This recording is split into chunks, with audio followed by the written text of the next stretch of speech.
Sir everyone, welcome back to our channel. And आज हम start करने वाले हैं कि NCERT exemplar of biological classification.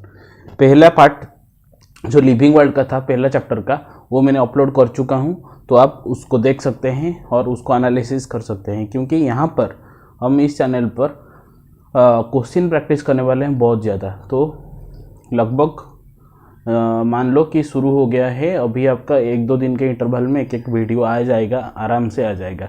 पहले हम एनसीईआरटी एग्जाम्पलर को कंप्लीट करेंगे, उसके अंदर भी मिक्स आपका फिजिक्स और केमिस्ट्री का भी वीडियोस आ जाएगा। तो आपको अच्छे से ध्यान रखना है और कमेंट में लिखना है कि आपको ये वीडियो कैसा लगा, क्या कुछ इम्प्रूव करना है कि नहीं, और आपके फीडबैक दे सकते हैं। तो चलिए बिना टाइम वेस्ट किए शुरू करते हैं हमारे बायोलॉजिकल क्लासिफिकेशन का एग्जाम्पलर। तो पहला क्वेश्चन आपको दिया हुआ है कि all eukaryotic unicellular organism, all eukaryotic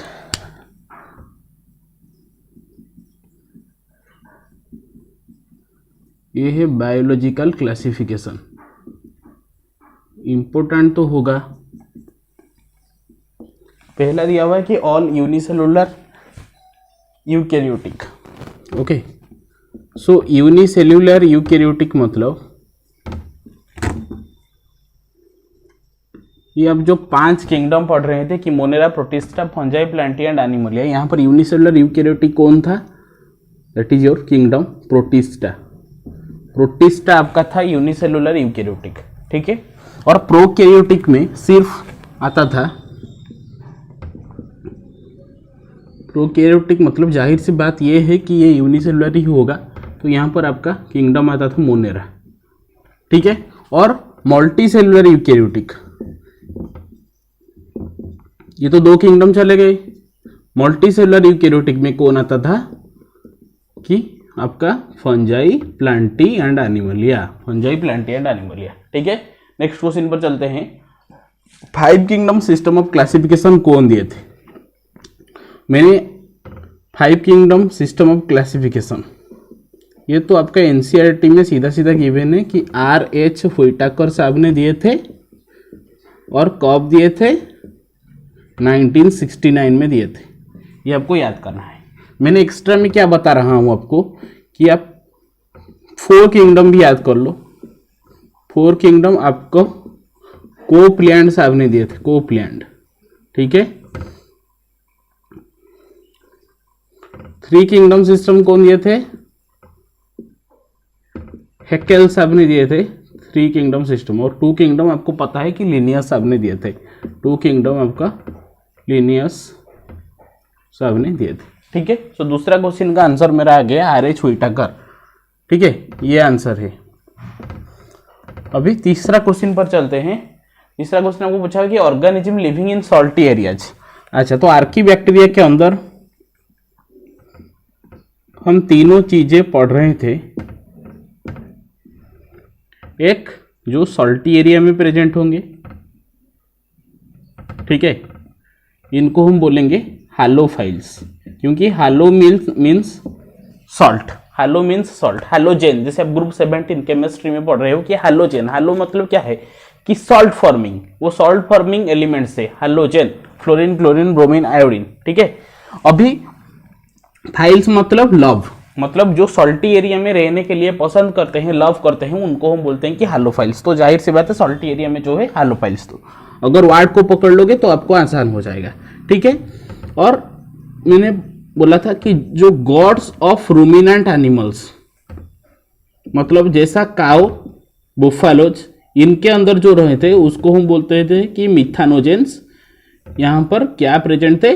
generally predominantly methane ही प्रेजेंट होंगे, ठीक है। और जो हॉट सल्फर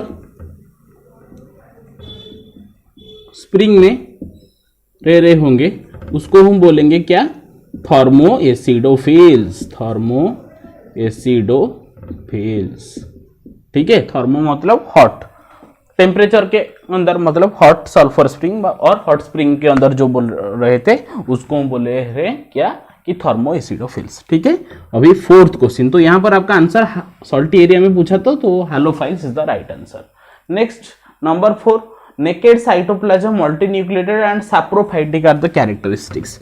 देखो साइटोप्लाज्म प्रेजेंट नहीं है, मल्टी न्यूक्लिएटेड है और ये साप्रोफाइटिक भी है, साप्रोफाइटिक भी है।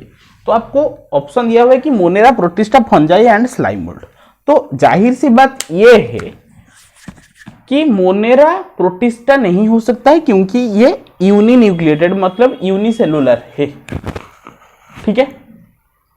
तो यहां पर मल्टीन्यूक्लिएटेड तो नहीं हो सकता है और प्रोटिस्टा में जनरली आपका आता है क्या,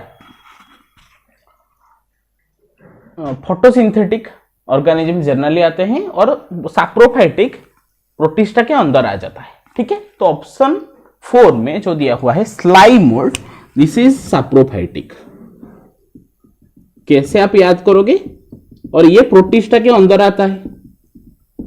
तो स्पेसिफिकली आपको पूछा हुआ है प्रोटिस्टा मतलब हम सारे चीजें एनालिसिस करेंगे कि वो फोटोसिंथेटिक होगा, वो पैरासाइटिक होगा, वो सैप्रोफाइटिक भी होगा, लेकिन यहाँ पर स्पेसिफिकली सैप्रोफाइटिक के बारे में पूछा हुआ है तो आप स्लाइम मोल्ड ही टिक करेंगे। आपको मैंने बताने की एक ट्रिक बताता हूं कैसे आप याद करोगे। प्रोटिस्टा के अंदर आपका जो 5 चीजें आते हैं, क्या क्या आते हैं, पहले CDE मतलब क्राइजोफाइट, डाइनोफ्लैजेलेट एंड यूग्लिनोइड।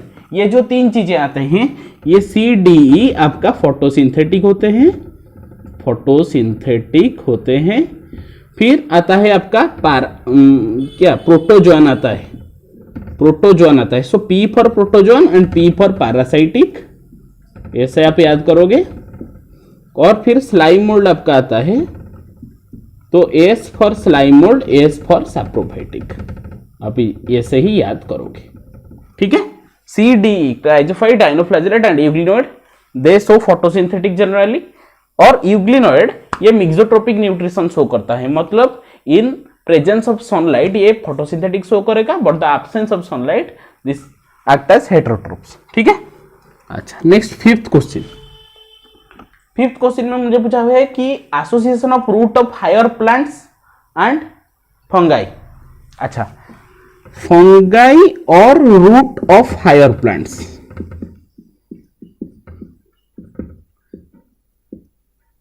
दो चीजें आपका एनसीईआरटी में गिवन है, फंगाई और root of higher plants and fungi and algae, ठीक है। जो एल्गी और फंगी का एसोसिएशन होगा उसको हम बोलेंगे कि लाइकेन। आगे एक क्वेश्चन है वहां पर ही आएगा लाइकेन। बट जो फंगाई और रूट ऑफ हायर प्लांट्स है, इसका आप आंसर आ जाएगा क्या, mycorrhiza. Mycorrhiza is the right answer. Fungi and root of higher plants के रिलेशन जो है उसको हम बोलेंगे कि माइकोराइजा, ठीक है। और फंगाई और एल्गी का जो रिलेशन है उसको हम बोलेंगे लाइकेन। तो आपको ये याद रखना है। 6th पूछा है कि डाइकैरियन इज फॉर्म्ड व्हेन। अच्छा, डाइकैरियन मतलब न्यूक्लियस की नहीं, डाइकैरियन मतलब 2 न्यूक्लियस, मतलब 2 न्यूक्लियस जब कंबाइन करेंगे with compatible mating size, 2 haploid size do not fuse immediately, मतलब ये इमीडिएटली फॉलो नहीं करेंगे, इमीडिएटली फ्यूज नहीं करेंगे, डू नॉट फ्यूज इमीडिएटली ये फ्यूज नहीं करेंगे, तो हम उसको ही बोलेंगे डाइकैरियोनिक स्टेज। और डाइकैरियन में आप और एक चीज याद करोगे कि क्या, कि आस्कोमाइसिटिस एंड बैसिडियोमाइसिटिस का ये एग्जाम्पल है। आस्कोमाइसिटिस एंड बैसिडियोमाइसिटिस में ये देखा जाएगा क्या, डाइकैरियोनिक स्टेज, ठीक। और फिर नंबर 7 में पूछा हुआ है कि कॉन्टाजियम वाइबम फ्लूइडम, ये तो डायरेक्ट एनसीईआरटी का है, कॉन्टाजियम वाइबम फ्लूइडम, ये आपका दिए थे क्या, कौन, MW बेजरनिक साहब ने दिए थे कॉन्टाजियम वाइबम फ्लूइडम, ठीक है। एक्स्ट्रा चीज याद करोगे क्या, एक्स्ट्रा तो नहीं, एनसीईआरटी का ही चीज है कि क्रिस्टलाइजेशन कौन दिए थे, WM स्टैनली ने क्रिस्टलाइजेशन दिए थे। और टोबैको मोजाइक वायरस TMV, ये कौन दिए थे, टीएमबी। अच्छा पहले मुझे बताओ कि वायरस का मीनिंग क्या होता है? वेनम और पॉइजनस फ्लूइड। इसको कौन दिए थे? बायोस टर्म कौन गिवन किए थे? कि पास्चर ने, लुइस पास्चर ने टर्म गिवन किए थे। और फिर टीएमवी जो टोबैको मोजाइक वायरस है, टीएमवी डिजीज, इसको कौन डिस्कवर किए थे? DJ Ivanovsky. ये सब एनसीईआरटी में गिवन है। यहां पर आपको पूछा हुआ है कि कॉन्टाजियम वाइबम फ्लूइडम, लेकिन मैं बाकी 3 साइंटिस्ट के बारे में भी जिक्र कर दिया ताकि आपके माइंड में फिट हो जाए। ठीक है। अच्छा अभी चलते हैं नंबर 8।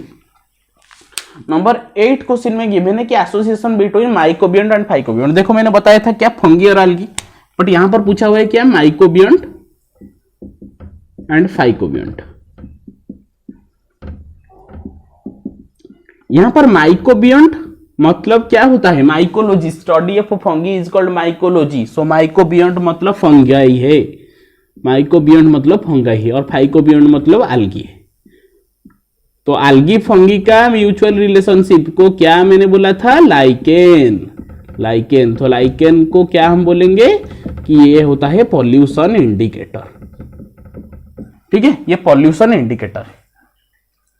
ठीक है, मतलब ये पॉल्यूटेड एरिया में आपको नहीं पाया जाएगा, नॉन पॉल्यूटेड एरिया में पाया जाएगा। ठीक है, सो माइकोबियंट और फाइकोबियंट बोल दे क्वेश्चन में, या फिर एल्गी और फंगी बोल दे क्वेश्चन में, दोनों का एसोसिएशन को हम बोलेंगे lichen. Lichen is the good pollution indicator. ठीक है। अच्छा नंबर 9 पर चलेंगे। Differentiate between virus and viroid. Virus यहां पर मतलब कंफ्यूजन का चांसेस बहुत ज्यादा होता है क्योंकि बोथ ऑप्शन गिवन है। ठीक है, सो मैंने बता रहा हूं कि पहला ऑप्शन दिया हुआ है कि absence of protein coat in viroid but present in virus. अच्छा, वायरस में जो प्रोटीन कोट जो प्रेजेंट है वायरस में, ठीक है, this is made up of capsid, and capsid is made up of small unit जिसको हम बोलेंगे क्या? कि capsomeres. Protein coat generally made up of capsid virus का, और जो कैप्सिड बना होता है वो बहुत सारे कैप्सोमियर्स यूनिट्स को लेकर बना हुआ होता है। ठीक है, सो वायरस में प्रोटीन कोट तो प्रेजेंट है, ये तय बात है। और वायरॉइड में क्या देखो, वायरॉइड सो यहां पर आपको एब्सेंट ऑफ प्रोटीन कोट यहां पर प्रेजेंट नहीं होगा। ठीक है, प्रोटीन कोट वायरॉइड में प्रेजेंट नहीं होगा, मतलब पहला ऑप्शन तो मेरा करेक्ट हो गया। अभी दूसरा ऑप्शन दिया हुआ है कि present of low molecular weight RNA in virus but absence in viroid. This is pointless, क्योंकि वायरॉइड में low molecular of RNA present होता है, बट यहां पर गिवन है कि एब्सेंट इन वायरॉइड, तो ये तो गलत बात है। मतलब बी ऑप्शन गलत है, तो सी ऑप्शन भी गलत है क्योंकि बोथ ए एंड बी दिया हुआ है। तो आपका करेक्ट आंसर हो जाएगा ऑप्शन ए। ठीक है। अच्छा अभी 10 नंबर 10 में क्या दिया हुआ है कि with respect to fungal sexual cycle आपको करेक्ट ऑर्डर बताना है, कि फंगल सेक्सुअल साइकिल पर। इसको आप अगर एनसीईआरटी पढ़ रहे हो तो आप आसानी से टैकल कर सकते हो कि सीक्वेंस में बताना है प्लाज्मोगैमी, देन आपका कैरियोगामी, देन आपका meiosis. This is the sequence. Option आपका करेक्ट हो जाएगा option C, plasmogamy, karyogamy, meiosis. Plasmogamy मतलब क्या होता है कि फ्यूजन ऑफ प्रोटोप्लाज्म। प्रोटोप्लाज्म का जब फ्यूजन होगा हम उसको बोलेंगे कि प्लाज्मोगैमी। कैरियो मतलब न्यूक्लियस, तो न्यूक्लियस का जो डाइकैरियन स्टेज N+N स्टेज मतलब न्यूक्लियस का फ्यूजन जब होगा हम इसको बोलेंगे कि कैरियोगैमी। और मियोसिस क्या होता है कि ये डिप्लॉयड ऑर्गेनिज्म में दिखा हुआ होता है जो 2N, वो सबसे लास्ट स्टेप होता है मियोसिस। 2N से N मतलब डिप्लॉयड से हैप्लॉयड बनना, उसको हम बोलेंगे कि मियोसिस प्रोसेस। सो आपका सीक्वेंस आप याद करो कि प्लाज्मोगैमी, कैरियोगैमी एंड मियोसिस। ठीक है। अच्छा नंबर 11 आपको क्या दिया हुआ होता है कि virus are non cellular organism, ठीक है, but replicate themselves once they infect the host cell to which the following kingdom virus are belong to. अच्छा, आपको वायरस मतलब अनाथ, ठीक है, अनाथ। अनाथ मतलब इसको कोई भी किंगडम लेने को राजी ही नहीं है। और उसका रीजन क्या है? क्योंकि virus are acellular organism, मतलब नॉन सेलुलर जो दिया हुआ है वो तो ओके, नॉन सेलुलर बोल सकते हो। और अगर आप एनसीईआरटी के लाइन में जाओगे तो ए सेलुलर बोल सकते हो। ए सेलुलर मतलब एब्सेंट ऑफ सेल, उसके अंदर सेल ही नहीं है। और हमको पता है कि जिसके पास सेल नहीं है हम उसको लिविंग पर काउंट नहीं करेंगे। मतलब उसको cell is the fundamental structural and functional unit of all living organisms. तो मतलब जिसके पास लिविंग नहीं है, जाहिर सी बात यह है कि वो नॉन लिविंग ही है, लिविंग नहीं है। तो वायरस जब आउटसाइड द बॉडी, हमारे बॉडी के बाहर है, तो ये हमारे ऊपर कोई भी इंपैक्ट नहीं डाल रहा है, कोई भी प्रभाव नहीं पड़ेगा हमारे ऊपर। बट जब वायरस हमारे बॉडी के अंदर आ जाता है तो ये अफेक्ट करता है। तो मतलब बॉडी के अंदर जब वायरस है तो ये लिविंग की तरह एक्ट करेगा, और बॉडी के बाहर जब है तो ये नॉन लिविंग की तरह एक्ट करेगा। ठीक है, तो वायरस को नॉन सेलुलर और ए सेलुलर हम बोलते हैं। इसको नो किंगडम, कोई भी किंगडम पर इसको अरेंजमेंट अब नहीं कर सकते हैं क्योंकि ये लिविंग ही नहीं है। सो आपका आंसर हो जाएगा D, none of the above. ठीक है, अच्छा ऑप्शन 12, क्वेश्चन नंबर 12 के लिए हमको पूछा है कि फाइकोमाइसिटिस का कौन सा कैरेक्टरिस्टिक्स यहां पर सही है। पहला दिया हुआ है कि एक्वाटिक हैबिटेट, ठीक है, एक्वाटिक पर रहते हैं। डिकेइंग वुड, कॉस्मोपोलिटन है, हर जगह पाए जाएंगे, डिकेइंग वुड पर भी बैठते हैं। Moist and damp places obviously, as obligate parasite on plant, plant पर भी डिपेंड करते हैं। तो मतलब चारों चीजें के अंदर देखा जाएंगे तो आपका आंसर हो जाएगा ऑल ऑफ द अबव। क्योंकि ये फंगी जो है ये कॉस्मोपोलिटन है। Fungi and bacteria both are cosmopolitan, मतलब चारों तरह दिखा देंगे, चारों तरफ हमेशा पाए जाएंगे जहां पर भी आप देखो।